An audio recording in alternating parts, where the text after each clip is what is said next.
Are you ready? Yep. You say you want a revolution. Well, you got one. Remember, the revolution will not be televised. I repeat, the revolution will not be televised. It will, however, be podcast. Thanks for being part of the 48%. Thanks for being here.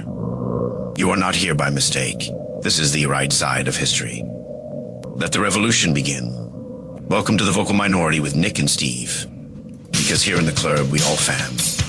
We are all fam, and welcome to the podcast, The Vocal Minority with Nick and Steve. See our webpage, thevocalminority.net, if you go to web pages. Yeah, right? Who does? But if you're playing around with your phone there, not looking at porn, then you should find us on any one of the fun social media sites out there. Hey, dude, speaking of porn, you know, like you keep talking about if you're not looking at porn, have you ever looked at porn in your car while you were driving? I don't know. Do I need to admit to that? Yes, dude. I mean, I'll admit to it. I have. Yeah, I have. I haven't done it in quite a while, I will say. But there used to be times where, like, I don't know, like I'm going home to see the wife and I'm trying to get, like, motivated. So back when I had just one of those suction cup things, I would have some sort of, no audio. I mean, I'm not going over the top, but just some visual little, reminder there. Sure. Oh, no audio. I had the audio going through my Bluetooth, like I could hear it. It's swallowing me. The reason I bring it up, Steven, is because I was at a stoplight and the car across from me was watching porn. And I saw it, and I was just like, immediately, I was like, what a freaking perv, dude. What is wrong with him? You can't wait till you get home? And then I had to think, I've done that before. Yeah, I mean, what's the point? What's the purpose? Because clearly if you're driving down the road jerking off, like, that's not okay. But because it's dangerous or gross? Both, I would argue. But just like, I may listen to, like, Lose Yourself by Eminem if I'm heading into a big meeting, like I'm trying to get myself fired up. So similarly, if I'm, heading home and I'm trying to get the motivation going, like, if those are your reasons for doing it, I see little distinction between the two of them. Okay. Well, this is the kind of podcast you tuned into. We talk about anything and everything. You're part of the vocal minority, so get vocal and call our comment line 844-48-VOCAL. And we get right into the podcast after a new year has begun. The vocal minority with Nick and Steve is back with you. And I feel like we were off for months, and it was only, a week? 2 weeks? I think, technically, but we are into a new year and fresh off the road from traveling this great country of ours a little bit and talking to different people, seeing different walks of life, different career opportunities out there. Some people, one of those resolutions may be, I want to start a whole new job. Or, I don't know, maybe you've been working on a business deal for like 2 years and it's all going sideways and you're like, screw it. Maybe I need a whole new job and career path in life. Yeah, and sometimes those things float through your mind, and this is kind of the time of year in which they do that. Will I get a new job? What jobs are even around, dude? It's been so long since I've worked outside of radio that I don't want to stray outside, and I don't even know what's still available. Literally, what will not be available any longer. As I bounce around airports and retail stores and whatnot, I do wonder if some of these things are going to go away. You and I have talked about the fact that it's not that I don't like local brick and mortar stores or mom and pop shops, but your time is ticking. The clock's running on you. Like, the need for brick and mortar stores is going to become very, very finite for something you got to have today, as opposed to you can't wait a day for Prime to get it to you. We got a local mom and pop hardware store. It's the only one, and it's been around for years, and prices are a little higher, and I pay them because I want that to stick around because the people are knowledgeable. They have all the stuff I want. If you have a store like that where, I need a part for my toilet right now, I'm working on it, those are going to stick around. But why would other places stick around where, I can order it for much cheaper and get it in 2 days? Cheaper, more options, and easier. You can do it while you're sitting on the couch instead of getting up and driving to a store. And again, there are people like what you were just saying, like, I want to support my local mom and pop shops. That's great, but that's going to fade. Yeah, we won't just generationally just keep, doing that. So those kinds of things are going to go away. And right now, Amazon drones, they've been testing it for a while. Those will become widespread pretty soon here, where, they can just drone you something from the local factory. It's crazy. But also 3D printing. Think how many things that eventually we're all going to have an Amazon 3D printer in our house. And if I need a new wrench for the dirt bike, I don't have an 8mm, you print it. It'll be there instantaneously for you. No more even shipping or drones. It's going to have to, technology is going to have to get better as far as like the ones you and I can afford to put on our house now. Like that wrench is going to take a little while. But there are, within the next few years, with how fast things come at you, the prices are going to go down and we'll have a wrench in 30 minutes. Absolutely. Or 30 seconds. Of course, the technology, like all new technology, it's slow and clunky and expensive when it first comes out, but it keeps getting better and better and better and more common. My kids at their schools now have 3D printers for multiple classes. My son was just part of their theater production of Little Shop of Horrors. Little Shop of Horrors, the plant, Audrey too. Yeah, he's that, he eats bugs, right? Yes, feed me. And he starts off eating bugs, but then he wants blood. And the more blood he gets, the bigger he gets.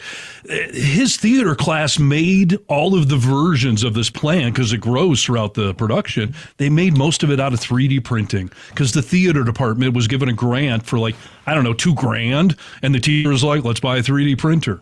So they print all these props and stuff just right there. That's unreal, dude. Yeah, it is. It's a new world for sure. And, we've been saying for years, why do I go to self-checkout? Someday there will be no checkers. And, I've been to the Amazon store where there's nobody working in there. Right. So I came across this article, American jobs that'll be gone by the year 2030. Is officially now 5 years away. And the first one on the list is retail cashiers. Checkout machines are already, replacing things everywhere. Personally, I don't love the self-checkout. If it's a significantly shorter line, I'll do it, but I'd rather not. But yeah, why do we need that job?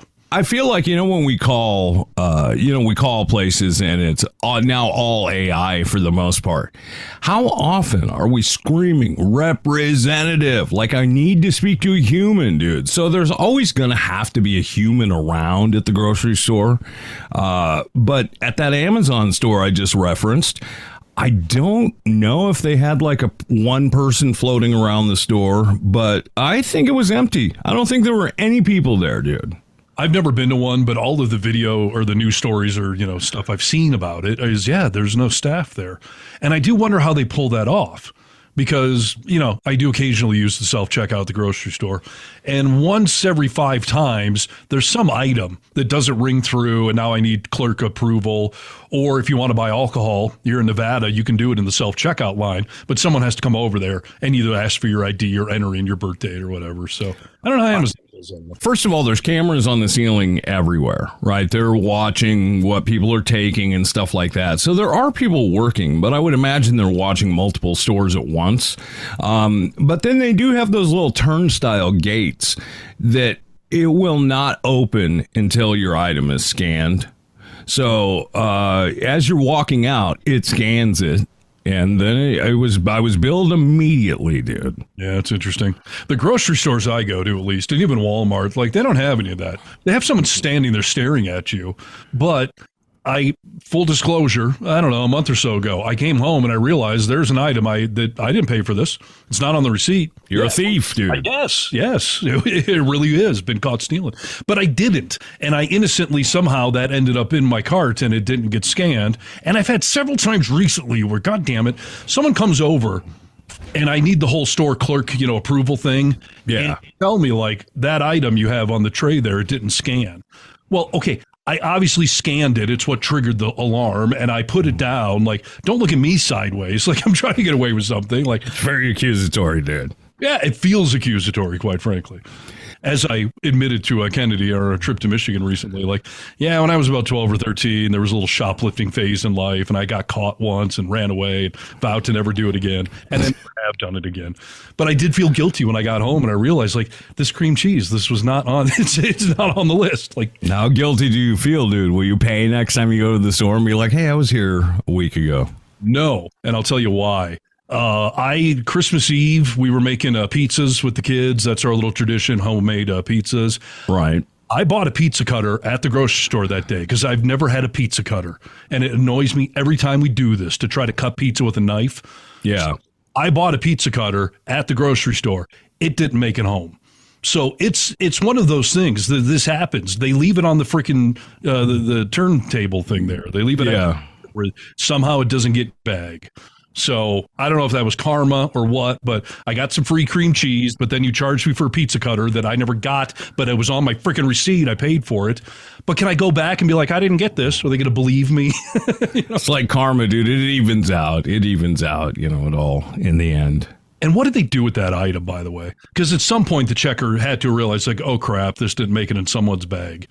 Do they give it away? Does an employee take it? Or do they put it back on the shelf and sell it? Because now they just doubled up on that one. I've gone back before when things haven't been in my bag. I have gone back and it didn't end up in my bag. And usually they keep it out, at least for a few hours, hoping you'll come back to grab it. But after that, I don't know. I mean, if I was a checker, I'd just pocket it and take it home. Right. So there's flaws in the system. But yeah, I would have to imagine being a checker is going to go away at some point. But, I don't know if that'll be a supply and demand thing, if stores with real checkers, if they'll get better business, but probably not. Yeah. Well, maybe only in more expensive grocery stores. Hey, come and it'll become a selling point. We have live checkers, people will take care of you. Yes, you can belittle them as they stuff your bags. Right. Yeah. The next one on the list, this is interesting. These are jobs they say are going to be gone in the next 5 years. I literally just had a discussion traveling about this. Travel agents. Will travel agents go away, and should they? I thought they already had gone away, but I've discovered recently, A, they have not, and B, there's some major advantages to using them. It's interesting. I don't know. I think there are for some people. We've kind of talked about, you and I have talked about this kind of before. And if my wife wasn't so good at planning our trips, maybe I'd use a travel agent. But what's the benefit? I mean, you found savings in it or what? Yeah. So first of all, travel agents tend to be drilled into these networks where they can, even if Expedia says this hotel room is $500 a night, they have discounts because those companies know that if they offer discounts to a travel agent, that the travel agent's going to recommend people stay there. So they offer incentives to those travel agents. So you can save money above and beyond even what may already appear to be a discounted price. Who pays the travel agent? Me or Expedia or the hotel, I have heard of it going both ways. Now, I personally have only used a travel agent once in my life, and that was the trip I took to Mexico several years ago. And first of all, the agent did give me good deals. They didn't charge me anything because anything they booked me through, they got a commission from them for the hotel, for booking the airfare. And I told them, like, I want to fly Southwest on these dates. Like, doesn't matter. They get a little kickback. So this travel agent did not charge me a dime and got me all really good things. They also know cool recreation, things to do in that area because they've been sending people and all these agents go on these trips. And then on that trip, a hurricane happened. I got evacuated. I called the travel agent and she right away, let me look for alternatives. I can get you on this bus if you want to go here. Like, you have a human looking out for you while you're on vacation in the midst of whatever chaos is going on. I hear everything good about the travel agent that you're saying, but I feel like with this next generation that everyone, A, doesn't want to talk to anybody, and B, they will just do it on the internet. So it may go away. You're right. I think it will go away because most people like me assume they already had, and why would you need it? And by the way, like Travelocity or Expedia or whatever, like, they may be pricing it down right now, but once those travel agents are extinct, I would have to imagine the prices will start to creep back up. They're not competing with anyone anymore. Yeah, no, that's very true. Some people use AAA. I always thought hotels always ask me, are you AAA member? Because you get a discount, right? One time I wrote my mom's AAA number down and I gave it to them, and they gave me like $3 off. There are discount cards available, but you hope that one day we'll get a good RX card, that really changes the price significantly. That'll step in for travel agents, hopefully. Yeah. On this trip, I met some of Kennedy's relatives, and this one couple, her brother and his wife, they travel a lot. And she was talking about travel agents, that she had said, every time I price something out on Expedia, whatever it is, if I give the exact same thing to my agent, I'll save another 10, 20%. They always can beat those prices. And she mentioned the same thing. If you're then in trouble on this trip, call them. They will help sort it all out for you. So I see the advantages, but I think the perception is already written on the wall that it's just dying. So it probably... Yeah.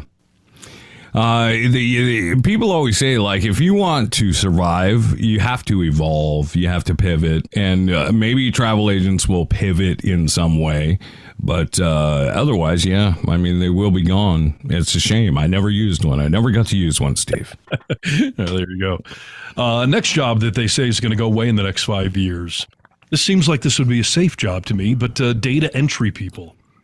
With the rise of machine learning and more sophisticated software, data entry is quickly becoming obsolete. Algorithms can now extract, organize, and manage information more efficiently and quickly than a human being ever could. Wow.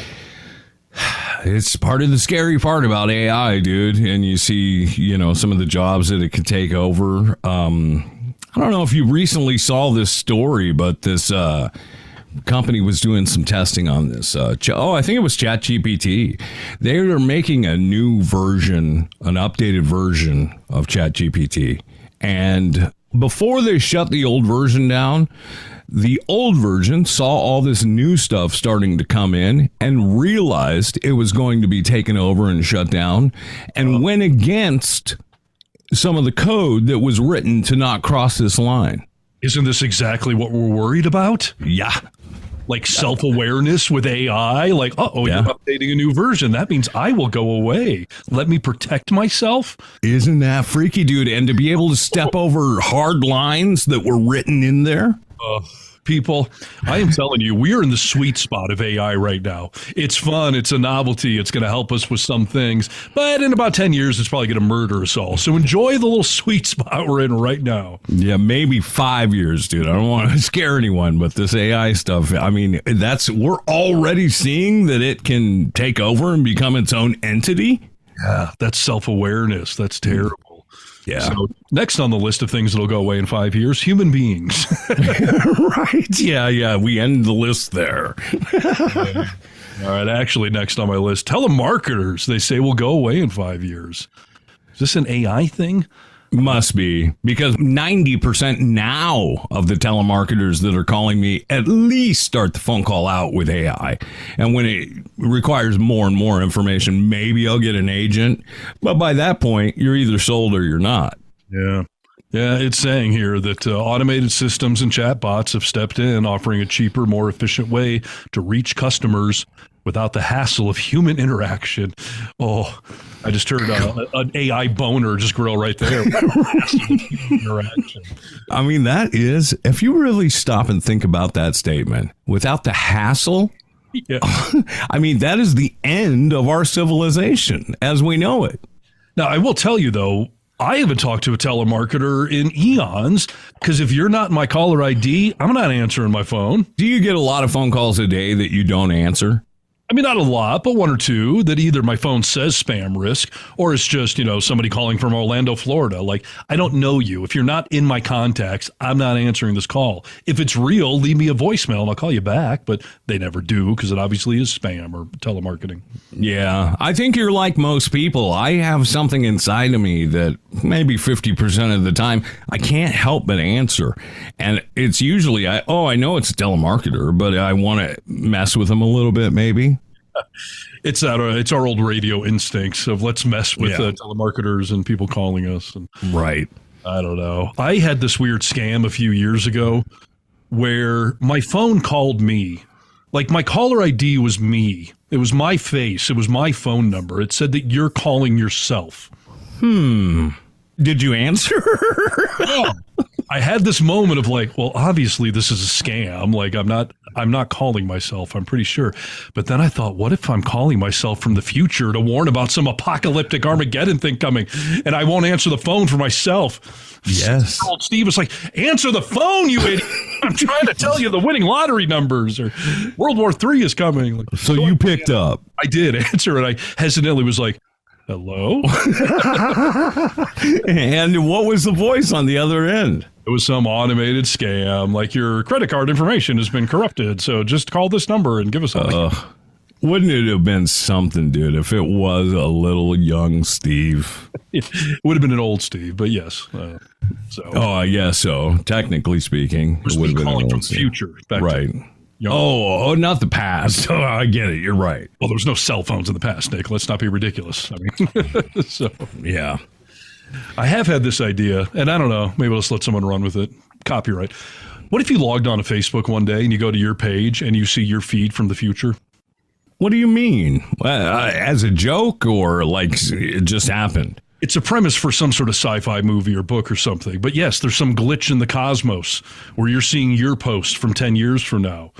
So you can glean what's going to happen in your future. Do you try to change things? Because you just posted like, oh, my dog got hit by a car today. How sad. So now I know when my dog's going to die. Or like, to keep Sparky inside on June 7th. Next one on the list, American jobs that are going to go away in the next 5 years. Postal workers. That seems implausible to me. I once had a dude that I would consider a bit of a futurist tell me 20-something years ago, as the internet was really picking up steam, that if you want to invest in a company, invest in delivery services. Because we're going to all be online, but we got to get goods somewhere, somehow. Yeah, the UPS, stuff like that. So let's see what they're saying here. With email and instant messaging becoming more widespread, and with the convenience of package delivery services like FedEx and UPS, traditional mail service is dwindling. Some people still rely on the postal service for bills and personal mail, but these numbers are decreasing. So I guess they're maybe saying that actual United States Postal Service may go away because FedEx and UPS and all these other companies are going to fill that gap. It's funny because you and I live in areas where, like, I get my mail every day, and there are people in rural areas that have issue with, like, I don't get my mail for 14 days, you know. It'd be interesting for the Postal Service. I don't understand why we don't leave it to UPS and FedEx or, you know, one of those companies to just deliver our stuff if I need it second day. Otherwise, Postal Service, why aren't you just delivering my mail once a week? Like, wouldn't that save a shit ton of money? There's nothing in that mailbox that I need that I can't wait 7 days for. And if so, I'll get it from UPS or I'll get it from FedEx. Yeah. I mean, it's actually a valid point. Obviously, the postal system predates everything as far as, you know, FedEx or UPS. Are we just artificially keeping this thing alive for nostalgia? Because you're right, any actual package can and almost always is now delivered by UPS or FedEx. I have had my mailman literally knock on my door and ask if I'm alive because I check my mailbox so infrequently. And I have a stack of envelopes sitting by my door. And I've had people say, like, don't you pay your bills? I'm like, yeah, on a website. I don't know why they're still mailing me a bill. I go online and I do all that stuff. So You're right. I don't know what I need to be actually mailed to me anymore. 90% of my mail is junk mail. It's just marketing. And the other 10%, you know, I don't know how many times I can switch. I want to go paperless. I too pay all my shit online, and I don't need to see a bill. If I do, I'll go on my account and look at it online. Right. I'd have to crunch the numbers, but I still hear everyone talking about how cheap stamps are. You know, that ultimately a stamp is 75 cents and you can put it on a letter, carry it across the country. $2. You think a stamp is $2? How much is a stamp? It can't be more than $2. Hold on. Dude, I think a stamp is 33 cents. I mean, that's the last I remember. That's what I'm saying. I was trying to be generous and round up, but the current cost of a stamp is 73 cents. So 73. Okay, all right. We're about halfway between each other. You're telling me the cost-benefit analysis there, the profit and loss, for me to give you 73 cents, and now you carry this letter across the country? Like, I don't know that makes any sense anymore. So maybe we should just let the Postal Service go away. Well, they've been talking about the threat of the Postal Service. And I guess I relate it to people like you and I, but there are people that are further out in rural areas that do rely on the Postal Service. They don't have a post office within, 100 miles of where they live. They do rely on the Postal Service, but so just give it to us once a week, dude. It's all we need. I don't need it daily. Yeah, I mean, that's fair. Dial it way back. And yes, e-bill everything, people. I don't know what any of this is for anymore. And stop wasting your money on direct mailing marketing. The return rate on that stuff is like less than 1% anyway. And nowadays, I mean, I have a P.O. box for the business. I mean, I just watch people sit there at their P.O. box, throw their direct mail away. They don't even look at it. It's just immediately garbage. Completely, dude. Where is that in the talk of global warming and doing the right thing for the environment? Couldn't agree more. Same with the Yellow Pages. I went on a tirade several years ago about why the Yellow Pages are useless. The local Yellow Pages company literally called the radio station and were just like, what are you doing to us? Why are you, you know what I mean? It's like your business model is throwing garbage in my driveway. I don't need that book anymore. It's all online. So the Yellow Pages. And there's no other business on this planet that just, I'm going to chuck it at your front door and you'd have to take it. I immediately throw it away. You're just literally dumping garbage. I haven't seen a phone book in years, dude. No one brings me a phone book. Rachel and I were talking during the holidays, and you think about books. Do you remember getting like the Sears catalog? Yeah. And it was as thick as a phone book. Yep. Those went away a long time ago. They stopped doing that. And now I feel nostalgia for it. We tried to buy a Sears catalog from like a certain year, like 1986, Christmas Sears catalog. And they're for sale all over. You can find them. So it's like old copies of Life magazine now or something. Yes. So save your phone book. That's my point. That's funny. All right. Other jobs are going to be going away apparently in the next 5 years. And on one level, I'm surprised these are still here because their industry is trying to get rid of them. Bank tellers. Most banks nowadays incentivize the crap out of you to never step foot in a bank. Yes, you got to pay for it a lot of the time. Like there's fees added on when you use a live teller. Yes, absolutely. And yeah, with online banking and ATMs and direct deposits. And I mean, for the business, I occasionally have to go to a post office, but even that, I realized of late that this bank I'm with, you can deposit checks with your phone. Like as long as it doesn't go over some daily limit, which occasionally is an issue. I don't know why you have to go to a bank. I don't know why the banks are even there anymore. And again, this is the banking industry. They don't want these buildings either. They don't want to pay tellers either. Completely. Years ago, Rachel uses USAA, and it's only available to veterans. We don't have a USAA actual brick and mortar bank here in Washington. Yeah. So when we got the account, I don't know, it's probably like 7 or 8 years ago. I was like, oh shit, dude, how is this going to work without having a bank that I can go into, very infrequently, but once in a while I need to.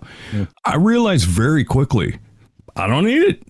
I can do anything on this app. I can deposit checks. I can pay bills. I can apply for a loan. I can do anything on this app. Yeah. For my personal my personal checking account or whatever, I can't remember the last time I went into a bank for it. Because, yeah.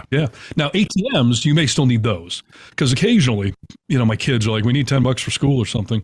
Yes. I don't use cash for almost anything anymore.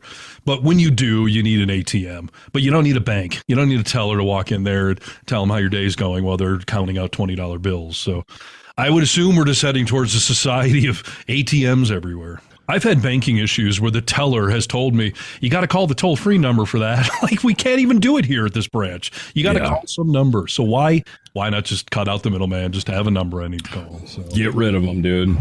Yeah. Next one on the list. Okay, is this a thing still? Jobs that'll go away in the next 5 years or the next 5 seconds. Newspaper delivery people. I mean, first of all, at print media, obviously you're dead and dying anyways, but are we still delivering these things to people's houses? Interestingly enough, dude, I would have wondered that. On Christmas Eve, my wife and I spend the night at my mother's house. So we wake up together on Christmas morning. I got up butt-ass early on Christmas morning, and I was sitting out in her living room, and along comes at like 4:30 in the morning, this car comes and throws a paper. I was like, I didn't even know they were still delivering papers, dude. Again, cost benefit there. Like, print media is dying, and that's not a jab at them. It's just it's a statement of fact, and it's a practical thing. Like, why do you need to print something on a piece of dirty paper and hand it to me at my house or whatever? Like, it's all digital. You can convey the same news and information. Always comes back to being dirty paper with you, dude. Like, a lot of people like to read the newspaper, like physical newspaper, and have coffee, you know. It's nostalgic. I sit at the coffee table and I flip through my phone and I read my news. Sure. Actual paper. You're just holding on to some bygone era that, of course, has to go away. What do we do with silly putty? You know, like, what are we going to do now? Maybe it's the silly putty industry that's propping up this newspaper industry. It could be. And I will say, the last time I saw any type of delivery people, it's what you were saying. It was adults in vehicles. Back in the good old days, including my first ever job, was the neighborhood kid just getting a stack of paper on the bicycle and going around and throwing it. I haven't seen a newspaper delivery boy on a bike. I haven't seen that in 30 years. You wore little aprons with big pockets on them, you know, like a back and front. Yeah, you were a paper boy? Oh, yeah. That was my first real job, and I was like 13. What kind of bike did you ride? I had my BMX, my Huffy or whatever it was back then. But yeah, I delivered the Ann Arbor Standard Free Press, whatever the hell it was called. And listen, you can make decent money as a little kid. Yeah. Boy, what a commitment of time and effort that thing was. I mean, it's 7 days a week. And on the weekends, when you want to be at sleepovers or whatever, you got to deliver those things Saturday and Sunday mornings. And Sunday morning, just shoot me in the face. Usually they dropped off one bundle of newspapers for my entire neighborhood. On a Sunday, it would be like 10 bundles. Those papers were gigantic. They weighed a ton. You could only stick so many in your bag or the bike, so you'd have to keep constantly going back home to get more. Did you wear a helmet? No, please. Free range. I still don't wear a helmet. You do too, dude. On my dirt bike, but riding a bicycle or skiing, I do not. And people give me grief. I'm like, I don't know. I made it to 48 somehow without cracking my head open riding a bicycle or skiing. I can't believe you don't wear a helmet skiing, that you haven't been peer pressured into wearing a helmet skiing in like Tahoe, dude. No, I force my kids to, but I don't. I'm That's good. funny. I'm good. You are good. You can lay down like a ski. Honestly, though, the hazard, just like on the dirt bike, it's somebody else hitting me that is going to kill me with no helmet on. I'm not going to hit a tree or something. I've got the skill. But some idiot plowing into me, yeah, that could happen. Your skill may fail you, arrogant boy. Listen, yes, dude. At some point in time as you get older, your skill may fail you. You should strap a helmet on. That's all I'm saying. It's not going to happen. I mean, I may do a helmet someday, but my skill is going to fail. Okay. Well, you told me it's harder to stand up when you lay down on your skis. I mean, your skill is failing already. Yeah. But I'm in connection with my skill set, so I know what not to do. I'm not going to go plowing through the trees at 80 miles an hour like maybe I would have when I was 16. Like, I'm aware of what my skills are. So the odds of doing that are just slim. Fair enough. But yes, children, wear a helmet. It's great. Speaking of first jobs, I think this was my first like real full-time job, working on an assembly line. And on my little sightseeing tour of Michigan with Kennedy recently here, my old factory is gone. It was a stationery publishing company. Do we not have stationery anymore? Because factory's gone. I don't think we do. I mean, I don't think we write letters on stationery and spray them with perfume. I think those days are over too. Yeah. So I think that industry is going tits up. But I will say, working on the assembly line was a miserable, mind-numbing job that I hated. And I would tend to think that, with robots, like, I don't know what assembly line job is going to be necessary much longer. Yeah. We have to keep some jobs around for the dull. The dull-minded.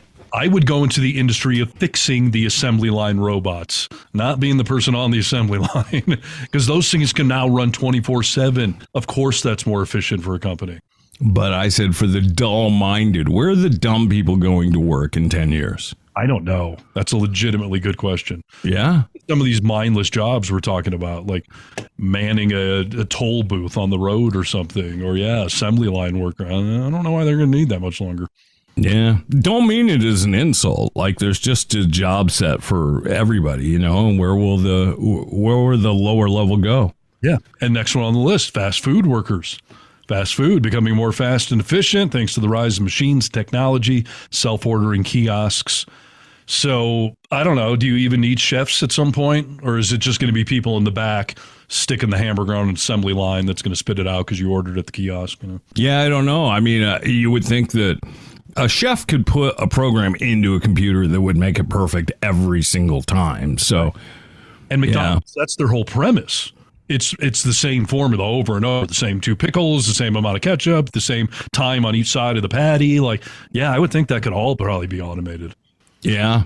Hopefully one day it'll be like the Jetsons, and I won't even get the burger. I'll just get a little pill that has like a burger and macaroni and cheese and fries or whatever. Right. But who's going to spit in my food when I'm out saying racist things in the lobby? They'll figure a way to do it. Let's hope. Let's see. Is this my last one? Well, okay. These last two I think are kind of tied together.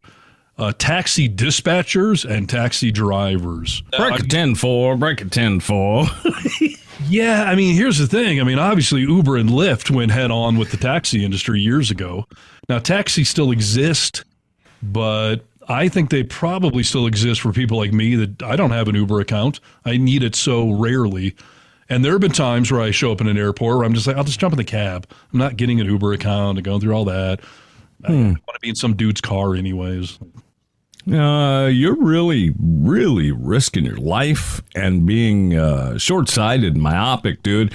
Even if you only take an Uber once or twice a year, just put the thing on your phone, dude. Yeah. Why is it risking my life? The taxi driver got hired for a job. He's got the medallion that's worth money. Yes, he does. Driving around on a Friday night to make an extra $20, drive you around town. That seems a little riskier. Listen, the medallion is usually just an AA, token, but taxi drivers, dude, have you ever never seen a horror film or a documentary? Like, taxi drivers will kill you at some point. Uber drivers, Uber safe. Okay, so you've never been in New Orleans and almost gotten assaulted and killed by a person driving you somewhere? Yeah, a taxi driver. It was a taxi driver? Yes. Oh, I thought it was Uber. No, it was a taxi driver. Yeah, briefly tell that story. Wasn't he trying to drive you out to the middle of freaking nowhere or something? You caught him?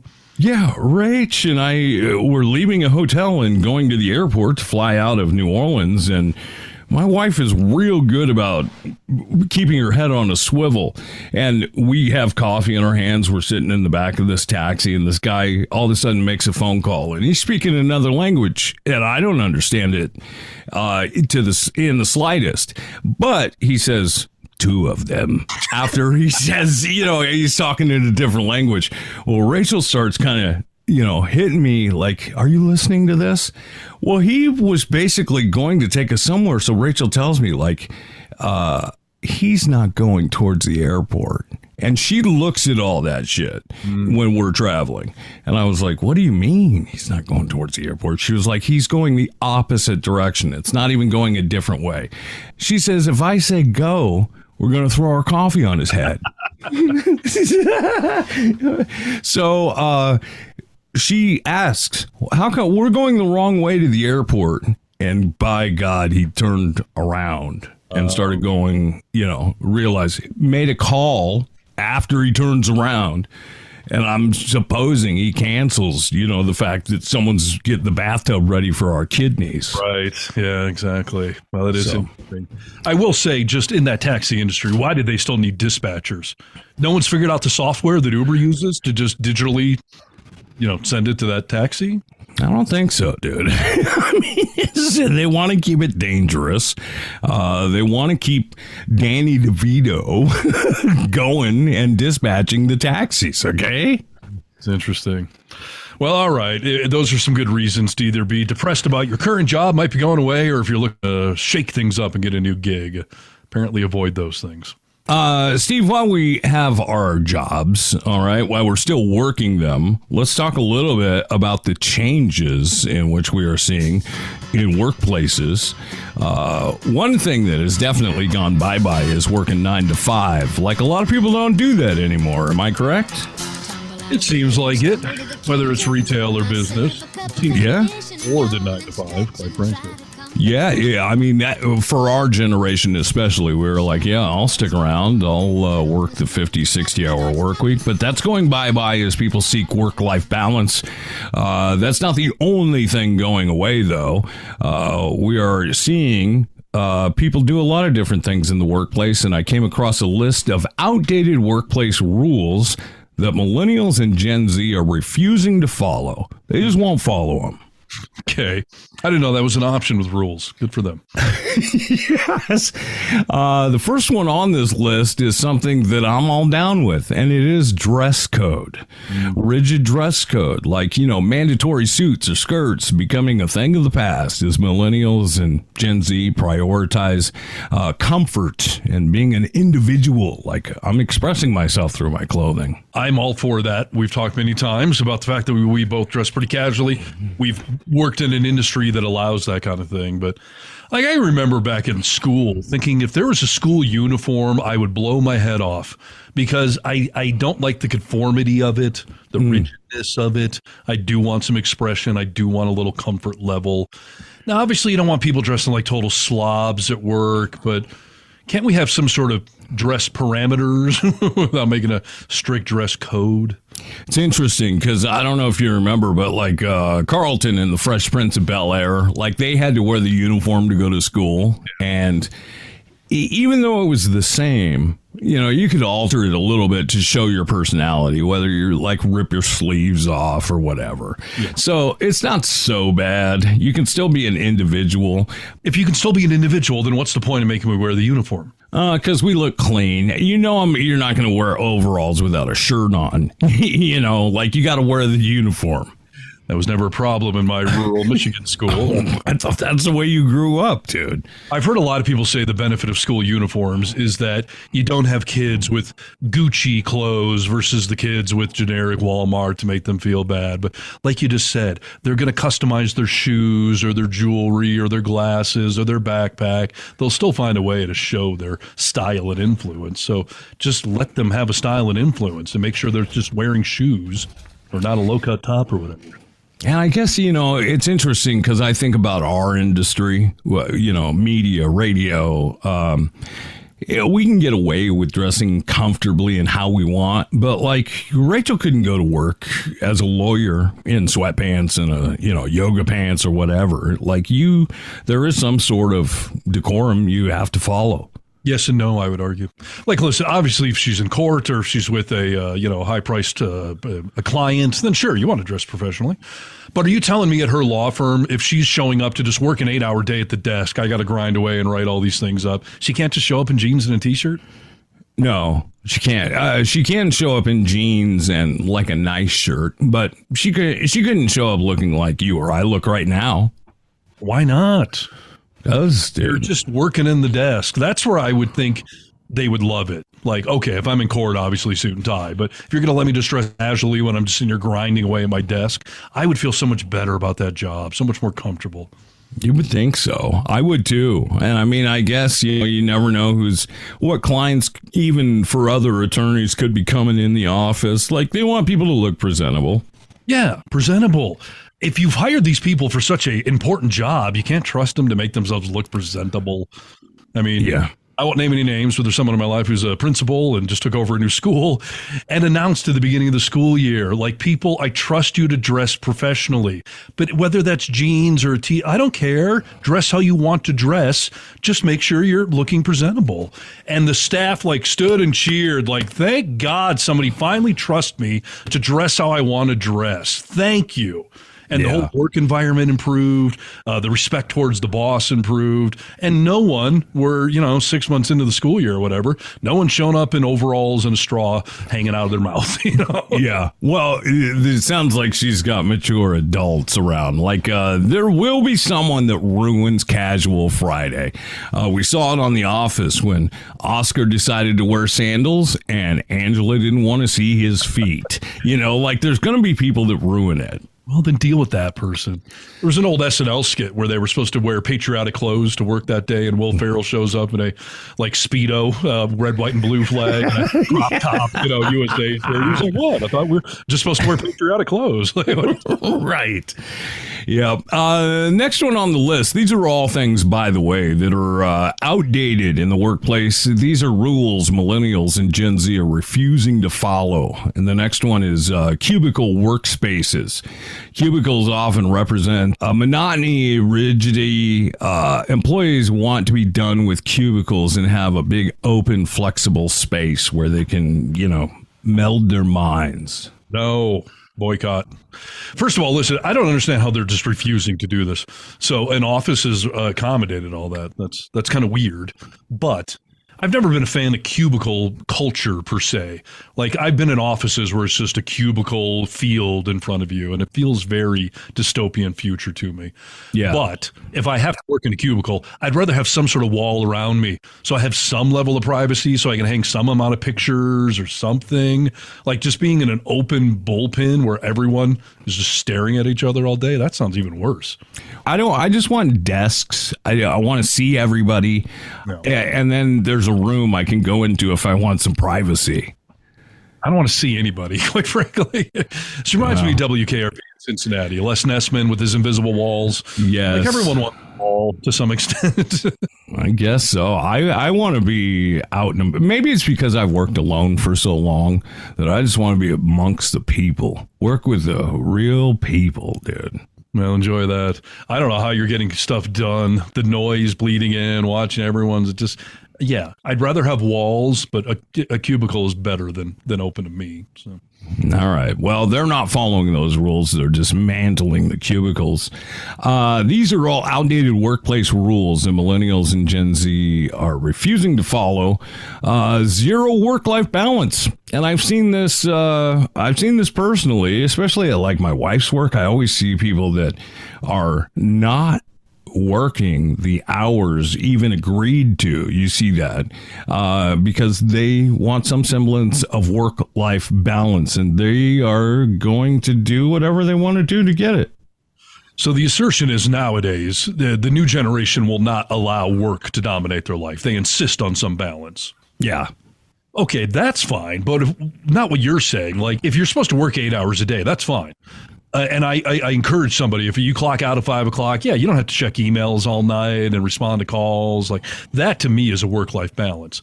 But if you're simply saying, I'm not working 8 hours a day, what the hell kind of commitment is that? I'm only working 5 hours a day. Yeah. I don't know if that's a work-life balance or you just abusing the system. Listen, dude, I agree with you on part of that. But a part of it is that, yes, you have to look at emails or answer phone calls when you're at home, depending on the job you have. Yeah. If you don't want a job where you can just clock out at 5, those jobs are out there.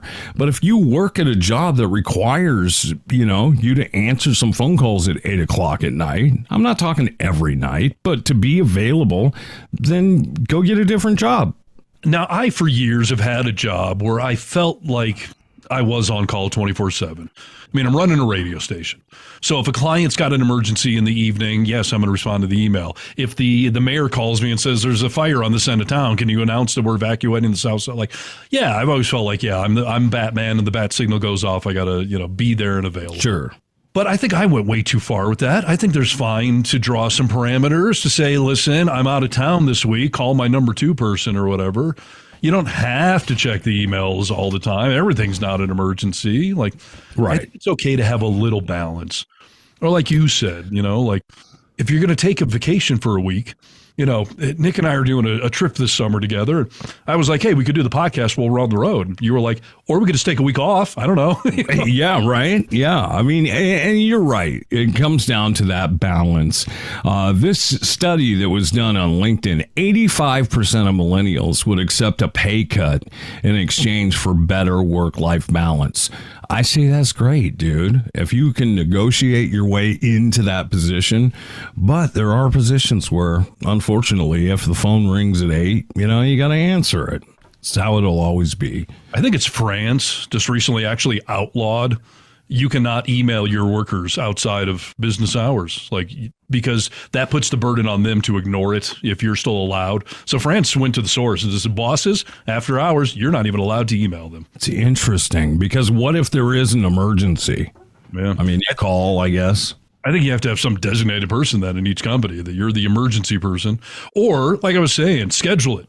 All right, Larry, Monday, Wednesday, Friday after 5 o'clock, you're the one on call. And then the other, having somebody just truly on call 24/7. If you're a doctor, I get it. If you're a lawyer that has, some case that could be going and blowing up, I get it. But as a general rule, I think Americans do not have a good work-life balance. So I would encourage within parameters that that's probably an okay thing.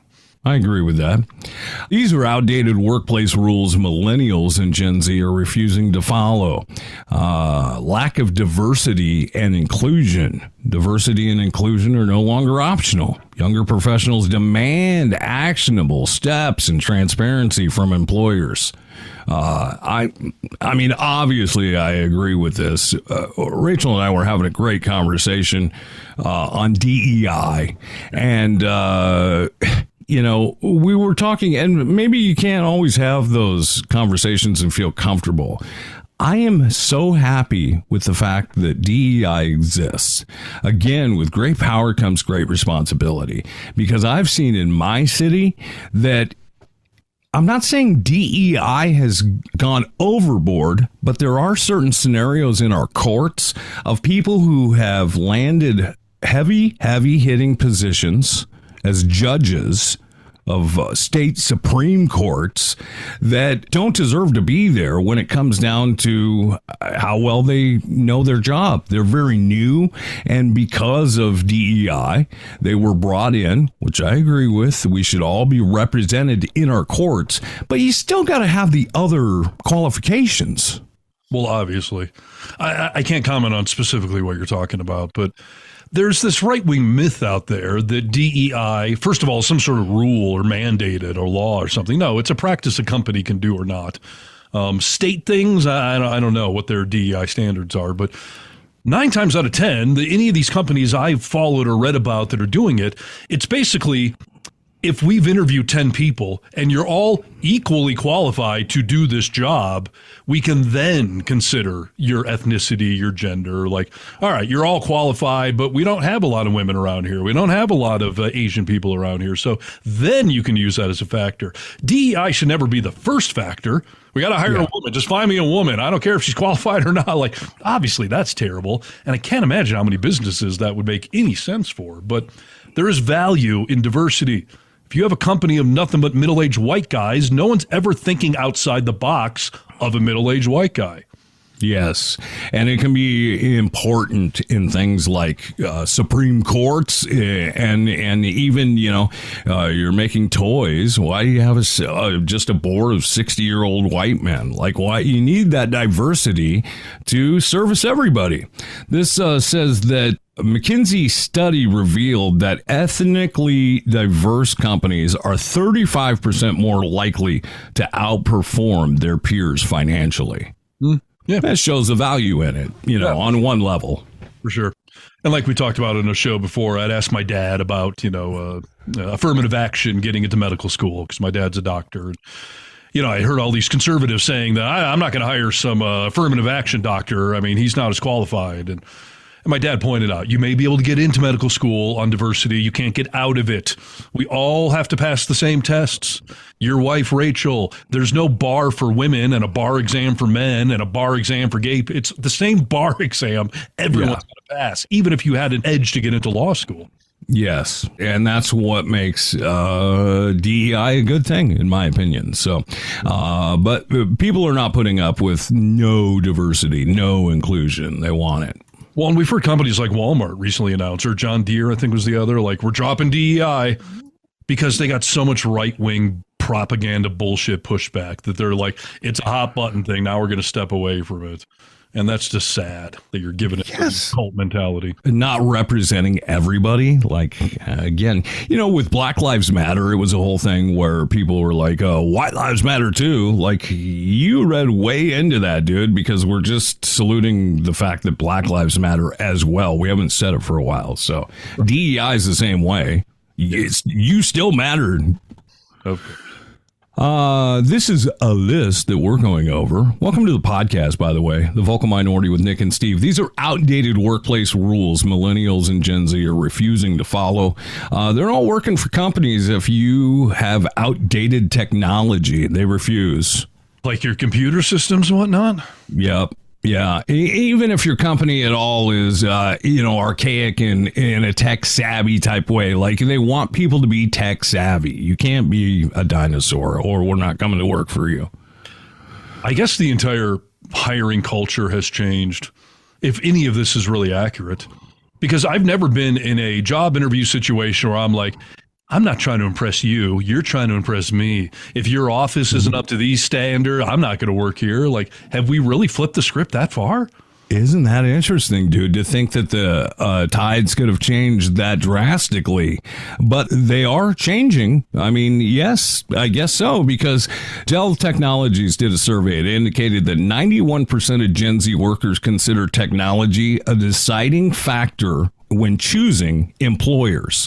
So yeah, we are choosing our jobs, and like, I have the skills. You are trying to impress me. I'm not trying to impress you. This almost makes me want to go just apply for some random jobs to see how much I can bully the interviewer, Yeah, dude, that's kind of fun, right? Just to be like, yeah, impress me, dude, or I'm not coming to work for you.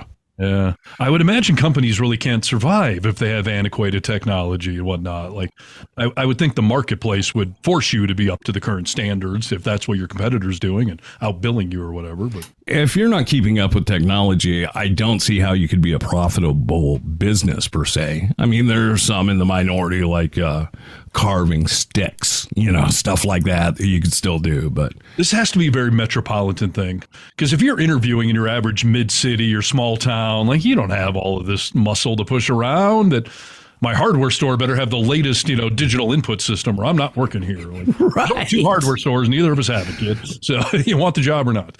Yes. Yeah, you're right. This does seem more metropolitan. This is all things that are outdated workplace rules that Millennials and Gen Z are refusing to follow. We got time for one more, so make sure it's a good one. This is my standard I'm putting on you here in our workplace. All right. Well, as we prepare to clock out, that is something that people are refusing to do nowadays, clocking in and out. Time-based productivity metrics are no longer. We're going to get rid of them. They don't resonate with younger people, and we are not going to clock in and clock out. We will get our work done before it's due, but we're not clocking in and out. Yeah.